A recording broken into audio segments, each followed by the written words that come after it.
The Nightbeat starts right now. An Atascosa County Sheriff's deputy is on administrative leave after he shot and killed a man who came out of his Somerset home with a knife overnight. The man's wife sat down with Zaria Oates to share the changes she wants to see in deputy responses to mental health crises. This is 42-year-old Richard Viscata Jr., a veteran of the United States Navy, an aide to homeless veterans seeking help, and a husband. An abrupt end to that legacy came the night of June 21st. It happened so fast. An Atascosa County deputy shot and killed him at his front doorsteps. I feel guilty for seeking help. I feel so guilty for calling 911. April told KSAT that when she called 911, she explained to the operator that her husband suffered from PTSD. I thought for sure it was going to be okay because normally that's how it's been. But it was far from normal. After a deputy arrived, April reported that her husband was arguing and punching the walls. Viscata then came out with a knife April says he had pointed at himself. Atascosa County Sheriff David Soward shared this press release on Facebook around 3 p.m. Saturday, more than 12 hours after the shooting. Soward said Viscata, quote, positioned the knife in his hand in an aggressive manner and advanced towards the deputy. He says his deputies asked Viscata to, quote, drop the knife, but he did not. The next thing I hear is about 5 shots fired. After the shooting, the press release says April told deputies her husband had threatened suicide by cop during his episode. She believes there were crucial steps that weren't taken. Why wasn't the taser deployed? And why did a mental health team never make it to the scene? It's a question she hopes the sheriff's department will answer. My husband suffered a lot from his combat PTSD. If you could say anything to the sheriff's department or the deputy on the scene, what would it be? Do better. Don't fail another veteran like the way you failed my husband. The Atascosa County Sheriff's Department told KSAT they had prior arrangements today and that they would not be able to do an interview. We're still waiting to hear back on the release of body camera video from the incident. Courtney. Developing story. Thank you, Zaria. Well, a 24-year-old woman is behind bars facing a murder charge after police say she shot and killed who they believe is her significant other. Police were called to a Northwest Side apartment complex just off Grissom Road around 1:45 a.m. They found a 30-year-old man outside a building bleeding. He was rushed to the hospital, but he later died. Back at the complex, police say the woman told them someone came up to them and shot the man. But after a brief investigation, police determined 24-year-old Alexis Salazar shot and killed the man after an argument. Police are still trying to figure out what led to that argument. Now, this kind of crime is something we're far too familiar with in South Texas. So if you or someone you know is in a domestic abuse situation, scan the QR code right now on your screen. It'll take you to a long list of resources that can help get you out of that situation. A deeper look into an attempted murder arrest. Last month, this 42-year-old woman, Elizabeth Wolf, was arrested after police say she tried to drown 2 kids in an apartment complex pool in Euless, Texas. Investigators say it happened after Wolf saw the kid's mother was wearing a hijab. That mother and bystander rescued her small children from Wolf, and she was taken away by police only to bail out the next day. Witnesses say she was yelling Islamophobic slurs before and after she allegedly tried to drown the kids. Now, the DFW chapter of the Council on American Islamic Relations, or CARE, wants a deeper investigation. We asked for a hate crime probe, a higher bail bond, and an open conversation with officials to address this alarming increase in Islamophobia. CARE has since helped that family get to counseling to try and ease their mind after this traumatic experience. Euless police believe racial bias is part of the case and have referred it to the Tarrant County District Attorney. CPS wants to weatherize your home and reduce the amount you pay for energy, and they want to do it all for free. It's called the Casa Verde program, and it's the biggest in the nation, already weatherizing 30,000 homes in San Antonio. They had a block party today to spread the word. Improvements made to homes can save families up to $4,500 a year. if a customer can take advantage of this program and reduce their energy savings, it's better for all of us in the long run, to where we can reduce our carbon footprint, we can reduce the amount of energy we have to produce. But you do have to meet the criteria. That depends on the number of people in your home, how low your income is, and your home has to be stable, meaning you have to have stable foundation and roofing. If your home doesn't quite meet the criteria, there's also a home remodeling program you can ask about. So visit the CPS Energy website or just call the number on your screen, 210-353-2272.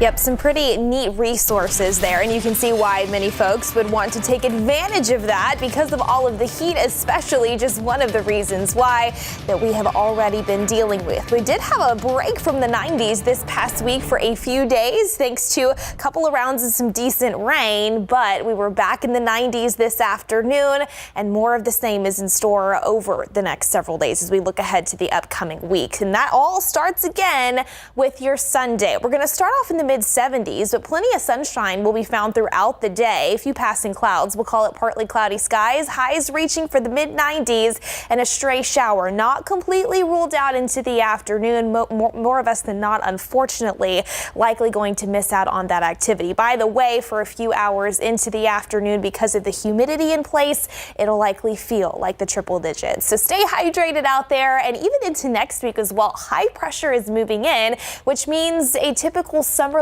pattern is going to take back over. Highs still in the 90s and daily stray storm chances. We are still monitoring a disturbance in the southwestern Gulf of Mexico. You may have seen that on social media. It is not going to be the same impact for us here locally as what we saw this past week, but still we'll get you the latest on that and break it all down coming up a little bit later on, Court. All right, thanks, Mia. To politics now. The first presidential debate of the 2024 election is just days away, and both candidates are busy preparing, but in very different ways. President Biden at the presidential retreat in Camp David, while former President Trump is on the campaign trail speaking to a conservative group in D.C., then heading to Philadelphia. Here's ABC's Allison Cossack with what we can expect. Donald Trump on the campaign trail this weekend, first in Washington, speaking to a group of conservative evangelical activists, boasting about how he appointed the 3 justices who helped overturn Roe v. Wade. We have also achieved what the pro-life movement fought to get for 49 years, and we've gotten abortion out of the federal government. The former president then traveling to Philadelphia, where he downplayed his debate preparations. You know, when you say prep, I think this is prepping. These people know better than anybody what they want. Meanwhile, President Biden is spending the weekend at Camp David, his former chief of staff, Ron Klain, leading his debate prep. Campaign officials say Biden will be working on his attacks against Trump on issues like reproductive rights, the economy, and the former president's legal troubles. In an interview earlier this month with World News anchor David Muir, Biden laying out his strategy. All I have to do is hear what he says, remind people what he says and what I believe and what he believes. He's about him. I'm about the country. Thursday's debate will be different than when the two men faced each other back in 2020. There will be no studio audience, and the candidates' mics will only be turned on when it's their turn to speak. Trump appearing to feed off the crowd 4 years ago. I mean, the last debate, I saw that some people were a little turned off by Trump's demeanor. So if he can dial that back a little, I think that might be helpful. Biden won a coin toss and got to pick where he would stand on the stage, choosing the podium that will be on the right of the television screen. Trump then got to pick the order of closing statements, deciding he will have the last word. The 90-minute matchup will take place Thursday night. Allison Cossack, ABC News, New York. And KSAT is your home for election coverage now through election season. Scan this QR code right here. It'll take you to our Vote 2024 page where you can find everything you need to know about local and national elections. Well, the Bexar County District Attorney's Office says it's taking a critical look at a harassment case that ended in a not guilty verdict this spring. A woman who recorded audio of her then husband threatening her said prosecutors were unprepared for trial and failed to get disturbing recordings entered as evidence. Those tapes, part of the reason San Antonio police issued a warrant for the arrest of Juan Hernandez Barrios. On them, Barrios can be heard making disturbing comments to his then wife during a property dispute.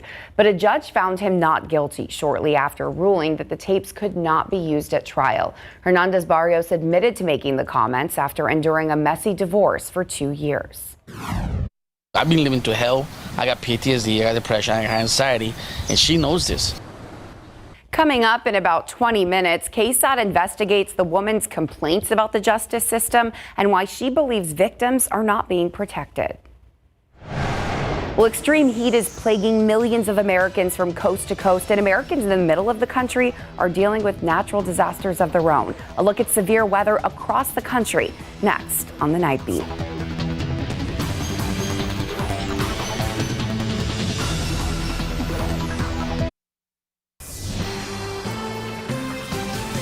More than 100 million Americans in states coast to coast are under heat alerts this weekend. And in America's heartland, several small towns in Iowa are dealing with catastrophic flooding. The heat is so severe in the Northeast that it's taking a toll on travel. ABC's Morgan Dorwood catches us up on severe weather across America. Flood warnings in effect from South Dakota to Minnesota to Iowa. Areas near Sioux Falls have seen more than a foot of rainfall in the past 24 hours. Iowa Governor Ken Reynolds issuing a disaster proclamation to assist Rock Valley and several other communities impacted by the flooding. In the West, heat alerts continue to blanket much of California, those high temperatures stretching into Nevada and Arizona as well. An excessive heat warning in effect for Salt Lake City. In the Pittsburgh area, fire departments asking for water donations amid the blistering temperatures. Dehydration sets in really quick because you're sweating off more than you're taking in, because when you're in a fire, you're not drinking any water. In Pennsylvania, tenants suffering with no air conditioning. It's been like torture in here. Miserably hot. And in New York City, rail service suspended for hours for a second day after a train got stuck in the tunnel Friday. All this heat can have a dangerous impact on our health. In New York City and New Jersey, ER visits are up 800% just this week alone. In Phoenix, Red Cross volunteers going door to door, warning residents about heat-related illnesses. If it's way too hot outside, just, if you have to be outside for only a minimal amount of time, as much as needed. Symptoms like profuse sweating, heavy breathing, nausea, and muscle cramping are signs of heat exhaustion. If you notice any of these things, you should get in the shade or to air conditioning, apply ice packs, or use a fan. But if you're experiencing things like confusion, slurred speech, headache, or no longer sweating, it's time to call 911. Morgan Norwood, ABC News, New York. Yeah, and we're used to that type of heat. We've experienced some really hot temperatures already, but a lot of people in those areas are not used to it being this hot. No, and especially up in the Northeast, they were breaking records left and right last week. It is just one of those things where, yes, we've got high pressure still in control, and that's actually going to be moving back into south central Texas here in the days ahead and allowing us to return to that regularly scheduled summer weather programming. We're going to be back in the mid-90s. We don't have any actual heat alerts in place across our area and frankly across the state right now, but you see those heat advisories speckled in a few different spots across the lower 48, Arkansas, parts of Oklahoma, the Florida panhandle as well up into the Northeast, and even some excessive heat warnings out west closer to the Rockies. And again, this is why we've got that big blue H, high pressure, that is now making its way closer to the Lone Star State, and it's not really going anywhere as we look ahead to the back half of the weekend and even through next week, so you can expect those highs to continue in the mid-90s. Partly cloudy skies, just stray afternoon storm chances, that typical summer-like pattern. And that all starts once again with tomorrow. So partly cloudy skies expected throughout the majority of the day. We're going to start off around 74 degrees at 7 a.m. here in San Antonio, already pushing 90. If you're stepping out for any lunchtime plans, a high temperature topping off around 95. But check this out. We still have the humidity in place. So for a few hours during the peak heating time of the day tomorrow afternoon, feels like temperatures will likely be climbing into the low triple digits, especially along and south of the Highway 90 corridor. Most of us are expected to reach the mid-90s, maybe a few low 90s, especially the farther north and west that you go. 93 for places like Comfort and Kerrville, 95 in New Braunfels, 95 as well for places like Floresville, as well as Pleasanton. And here's that temperature trend. For context, text. Our average high for this time of year is 93. So we're just a few degrees above that each and every day. 95 still Monday and into Tuesday, maybe a degree hotter into the middle of the week. And I mentioned just very stray to isolated storm chances. We are quiet across South Texas right now. It's a little bit of a different story, though, closer to the Brownsville area and near the Rio Grande. A tropical disturbance is moving across the southwestern Gulf of Mexico. This is one that trailed behind what became Tropical Storm Alberto last week and gave us a few different rounds of healthy rain. The National Hurricane Center is still monitoring this, giving it a 40% potential for tropical development over the next 48 hours. But you can see it's just not going to have the same impact for us here in San Antonio. The bulk of the heaviest rain is going to stay well south of our area. Sure, we'll give it a 10% chance tomorrow through Wednesday to see maybe a stray storm pop up into the afternoon. Slightly better, still a 20% shot as we head into the second half of the week with those highs still in the mid-90s. So we'll talk a little bit more once again in depth about that coming up in the next half hour. Plus, Courtney, we had a full moon last night and a lot of really great KSAT Connect photos. We'll show you those as well coming up a little bit later on. Our viewers are the best with those pictures. Very impressive. Also impressive are the finals of the College World Series coming up. Yes, the day is finally here. The Aggies and Volunteers collide in Game 1 of the College World Series final. The action is still going on. Both programs trying to bring home their first ever national title. Plus, it's the 1-year anniversary of Victor Wembanyama becoming a San Antonio Spur. We're reminiscing about the magical day right after the break.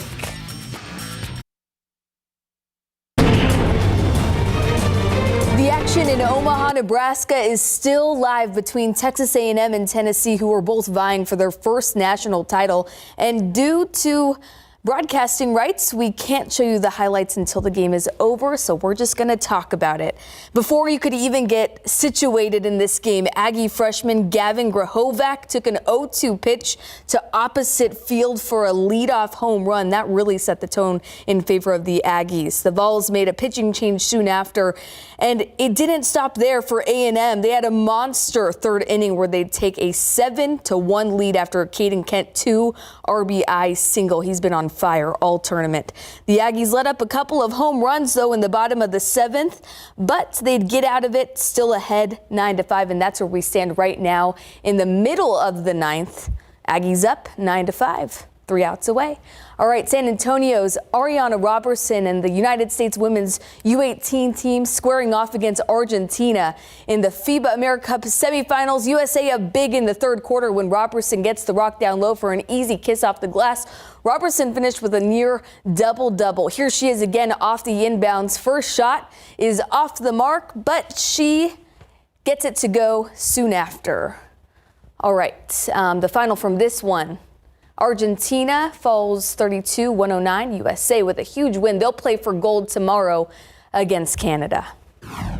Last night, a monumental moment for Bernie champion star distance runner Elizabeth Leachman.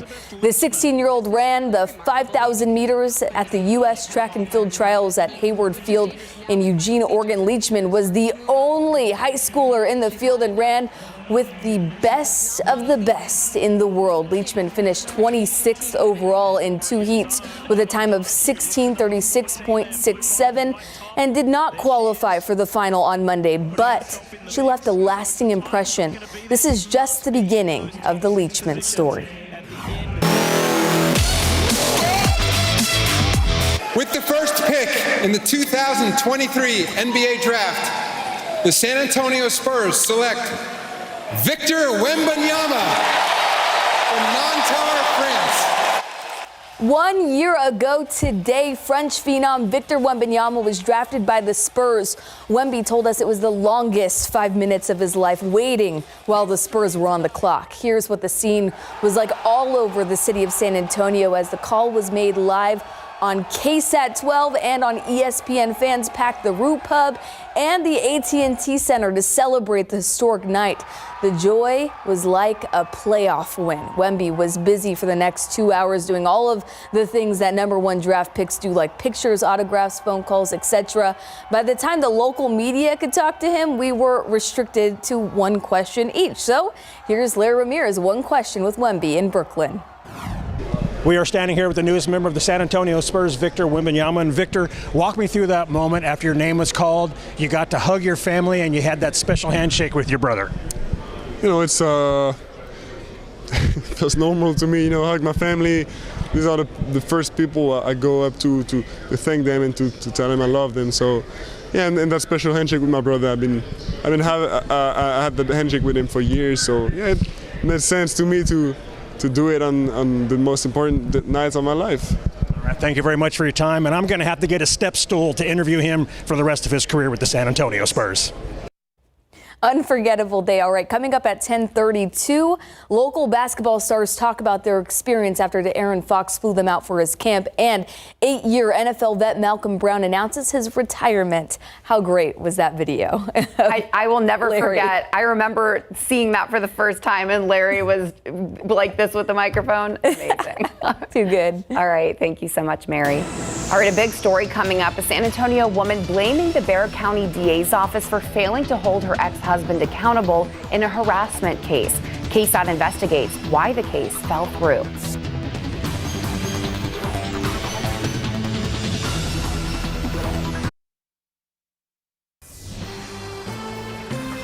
A San Antonio woman blaming the Bexar County District Attorney's Office for failing to get a conviction in a harassment case against her ex-husband. Juan Hernandez Barrios was cleared of criminal wrongdoing this spring, even after audio recordings emerged of him making sexually graphic comments about her children and saying he wanted her soul.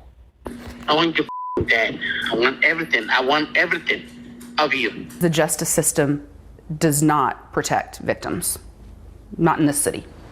KSAT investigates what happened when it came time for trial. A warning, the story includes audio recordings that may not be suitable for all viewers. Dr. Melissa Graham says she first decided to report her then estranged husband to San Antonio police in the spring of 2022. He had called her, according to SAPD records, 30 times in the middle of the night, then activated the couple's robotic vacuum and made comments that frightened her and her children. It was the first of 5 times in 21 months Graham reported Juan Hernandez Barrios to police, including this May 2023 incident. While an SAPD officer stayed outside, Hernandez Barrios was supposed to inventory the home.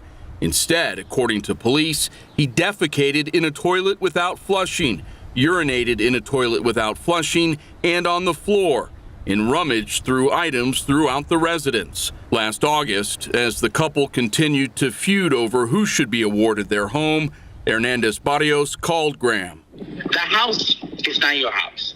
It is. Try me.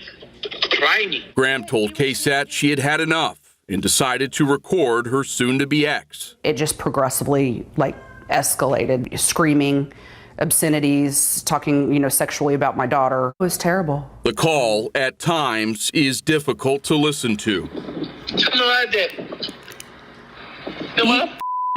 Your daughter's gonna get your son's gonna become gay, you get I want your soul.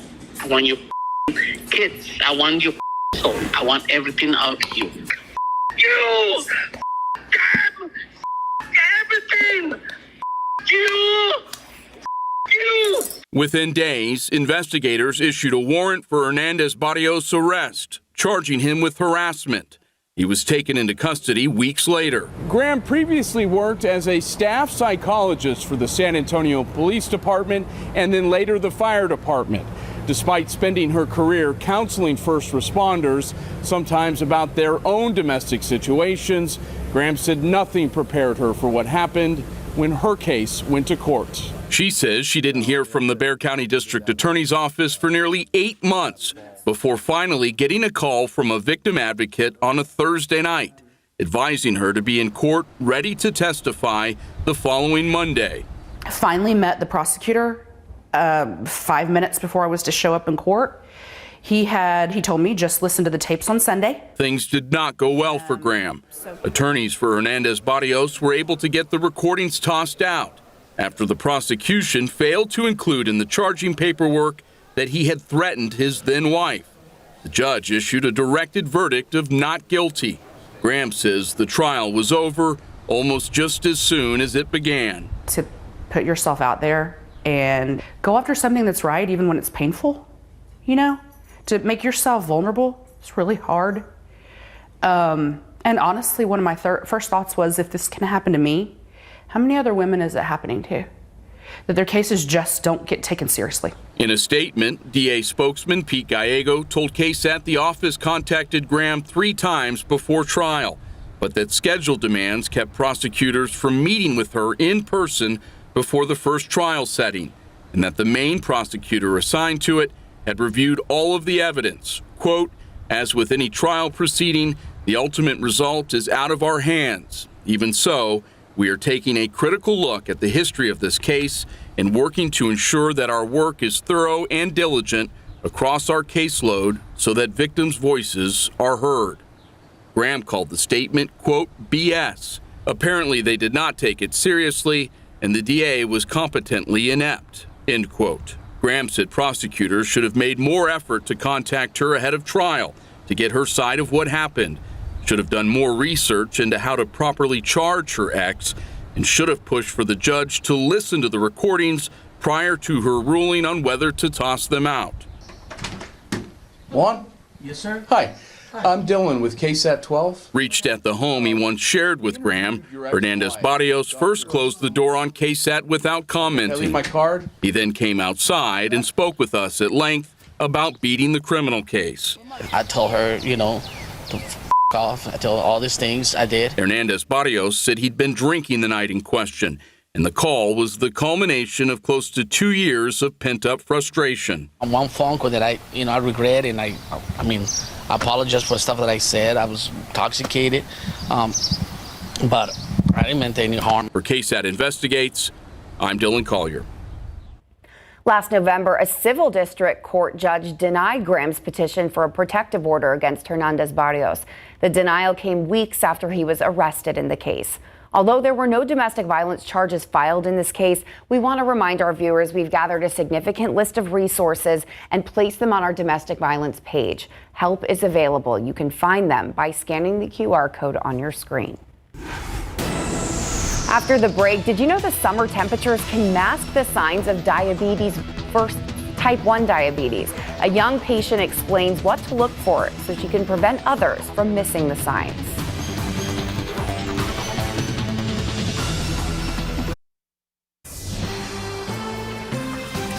Is it the heat or is it something more serious? The days are starting to get hotter and hotter, and that could be hiding the warning signs of type 1 diabetes. Extreme thirst and feeling lethargic, just a couple of the signs of type 1 diabetes, which a lot of us feel those signs when it's hot outside, which means those symptoms can often go overlooked. I got to sit down with a young patient and her mom who listed some of the symptoms. Other than extreme thirst, there's frequent urination, feeling lethargic, being extra hungry, but losing weight. She kept saying, "Mom, I'm thirsty." And I was like, "Okay, where's your water?" "Oh, I finished it." What do you got on here? Are those puppies? Yeah, so like here you can put the pump, and here you can put the Dexcom and pump. Here is where you can do the finger pricks on the hands. 8-year-old Sophia Rousset was diagnosed with type 1 diabetes 2 years ago. Now she wants families to know what they should look for and why it's so important to catch the signs early. You can watch that story right now on KSAT+. Yep, the heat definitely something a lot of folks are paying close attention to as we really start to get into those summer months. By the way, today it was exactly what we call seasonable to the degree. Check this out. Our average low for this time of year is 74. Our official morning low is 74. Earlier this afternoon, our average high, 93, and that's exactly where we hit earlier today. 93 was our official high, well below the record, thank goodness, of 101 that was set back in the 1900s. Pretty much all of us did reach the 90s. It was 93 out east in Gonzales, 96 over in Del Rio, 94 in Eagle Pass, Cotulla at 93 as well. Feeling a few degrees hotter whenever you did factor in the humidity. Looking ahead to the upcoming week, mid-90s expected, so just a few degrees above average and just stray, very, very isolated storm chances. The better chances the farther south south and east that you go. We'll get you another look at that extended forecast, plus those KSAT Connect photos of the strawberry full moon that occurred last night coming up.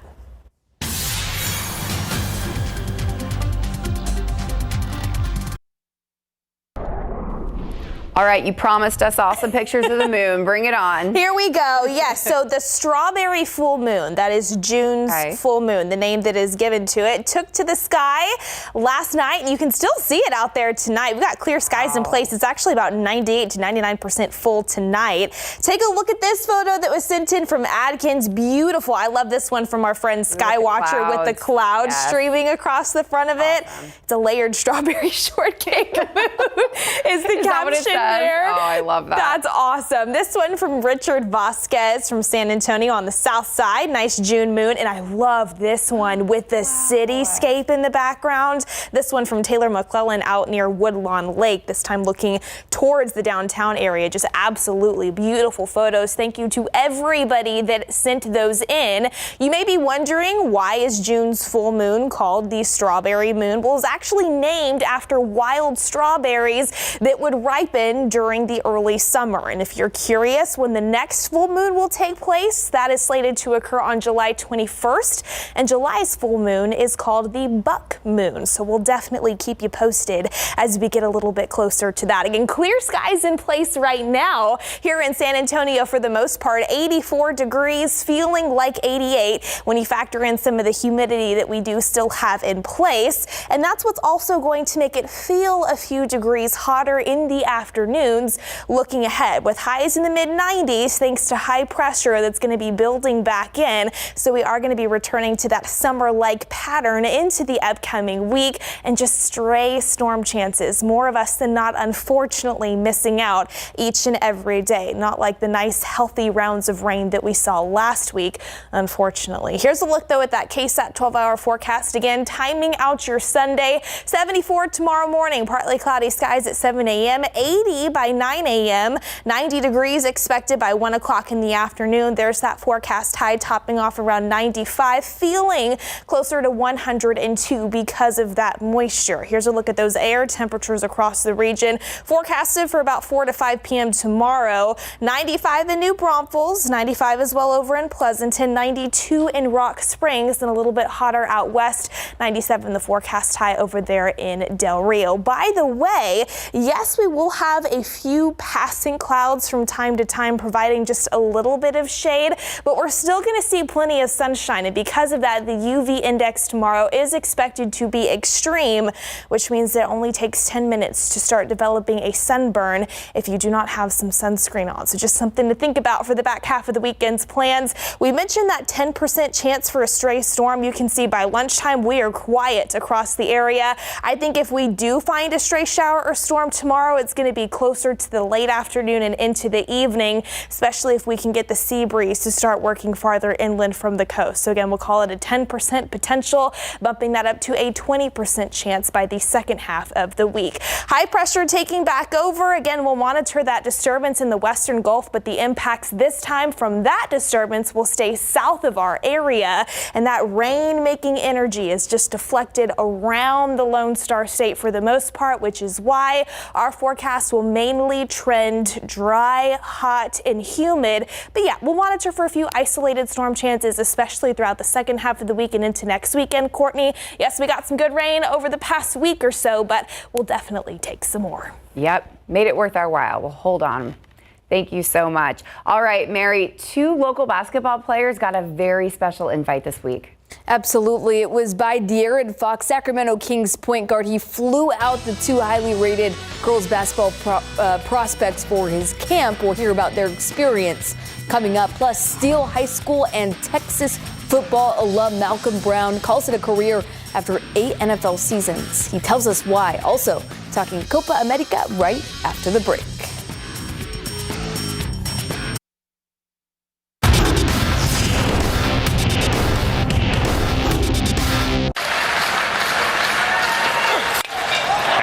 Sends this one to right. That sends Chapman back. He's still going back.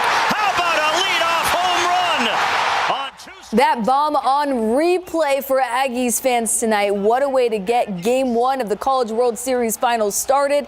Aggies went on to win tonight 9-5, taking Game 1. Game 2 is live right here on KSAT 12 tomorrow, beginning at 1 o'clock, where A&M could win it all.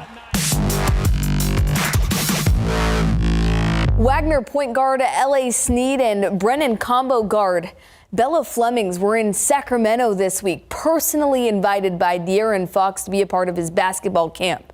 Snead and Flemings are highly rated prospects in their respective classes, and getting in work with an NBA star opened their eyes to what it takes to be great. Here's soon-to-be senior Snead on her experience.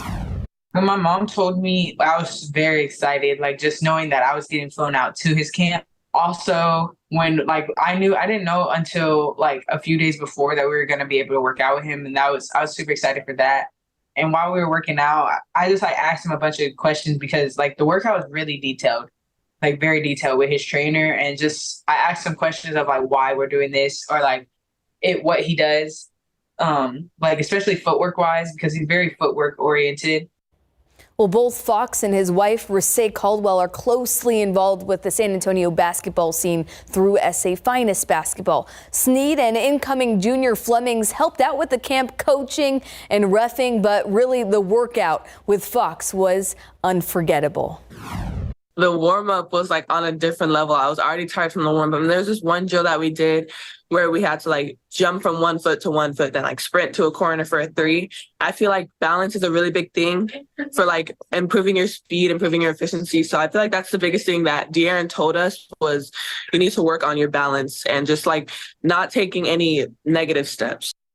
Can't wait to see those two on the court next year. All right, Steele High School and Texas football alum Malcolm Brown hosted his 5th football camp in Cibolo yesterday, where the longtime NFL running back shared the news of his plan to retire from pro football. In 8 seasons, Brown appeared in 88 games, mostly with the Rams, where he amassed about 1,400 rushing yards and 14 total touchdowns. The 31-year-old took last year off, and that's when it set in that he's ready to turn the page. Once you have a family, got a little baby girl now, once you have a family and experience that life, I was able to come home last year and then be with the family for Thanksgiving, Christmas, all that type of stuff, man. And that's been my number one thing my entire life, just family first, and being able to experience that, it definitely influenced it quite a bit. Brown is still a record holder at Steele for single-season rushing yards and touchdowns, and will forever be a legend for his role in bringing Steele its first state title before an excellent college career. Appreciate him sharing all of that with us. So right now, checking in with Group B play in Copa America 2024. Mexico defeats Jamaica 1-0 thanks to an amazing left foot strike from Gerardo Arteaga. Now tomorrow, the U.S. plays at 5 o'clock against Bolivia in Group C play. A very exciting day of Copa America today. Yeah, I got some soccer fans that I know who are loving the sports world right now. Yes, exactly. Thank you so much, Mary. We'll be right back. All right, still be careful out there in this summer-like heat over the next several days, starting off in the 70s, highs in the 90s, partly cloudy skies, and just those very, very stray to isolated chances for a few afternoon storms. We'll keep you posted on that, Court. Fingers crossed. Thank you so much for joining us tonight. We always appreciate it. We will see you tomorrow. GMSA starts tomorrow at 6.